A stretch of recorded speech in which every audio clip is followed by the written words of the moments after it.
The conversation around midlife health for women has never been more relevant, especially as many women are unaware of the significant changes their bodies undergo during menopause or perimenopause. Joining me this morning to spotlight this issue is Dr. Shadeh Chanichian with Dignity Health Mercy Medical Group. Dr. Chanichian, thank you so much for joining us this morning. We appreciate it. First of all, explain for people what are the real impact of the hormonal changes? Yes, absolutely. Good morning. Thanks for having me.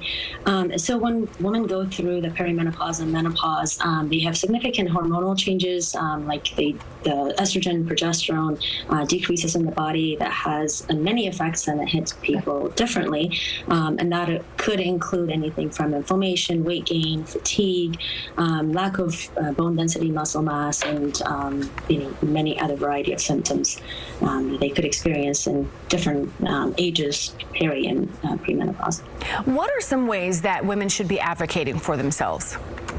So I think having a discussion with their provider and with their doctor about what they're going through and being true to their symptoms and not just chalking it up to aging, kind of maybe even keeping track and keeping a diary of their symptoms, anything that feels different, so that they can develop that partnership. Also talking with women in their age group, also realizing that they're not alone, making sure that their symptoms and what they're going through is heard and being addressed, because the approach should be personalized, as not everyone goes through this the same way. Of course. And talk more about nutrition and exercise, even sleep, how that plays a role in this as well.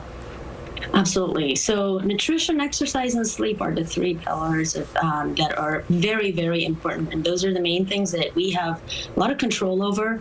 I tell my patients that kind of think of things as being like menopause or that time as being on a treadmill that's on a slight incline. So doing things that you were doing before, if it feels a little bit harder, you can still get there, but you just need to do that, take the extra step, make sure that your diet is very clean and very, anti-inflammatory.